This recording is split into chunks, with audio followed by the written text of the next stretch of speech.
মাজার ভেঙেছে তারা কিসের মর্যাদা পাইছে এই হুজুরে কি বলে সবাই দয়া করে শুনেন। যারা মাজার ভেঙেছে তারা আল্লাহর কাছে বড় নেকি পাবে, এর মধ্যে কোনো সন্দেহ নেই। মক্কা থেকে মদিনা 430 থেকে 450 কিলোমিটার, 470 কিলোমিটার রাস্তা, তাই একটাও মাজার দেখেছেন? একটাও মাজার নাই। আর আমার বাড়ি থেকে বর্ধমান 30 কিলোমিটার রাস্তা, 30,000-এর বেশি মাল আছে। ঠিক বললাম না ভুল বললাম? আর ভারতে যদি 1 লাখ মাজার থাকে, 95,000 মাজারে মাল নাই, ফাঁকা। আমি বললে আমাকে খারাপ বলবে, বড় কষ্ট লাগে।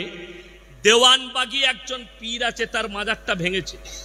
যারা ভেঙেছে তারা শহীদের দরজা পাবে আল্লাহর কাছে। যারা মাজার ভেঙেছে তারা আল্লাহর কাছে বড় নেকি পাবে, এর মধ্যে কোনো সন্দেহ নেই।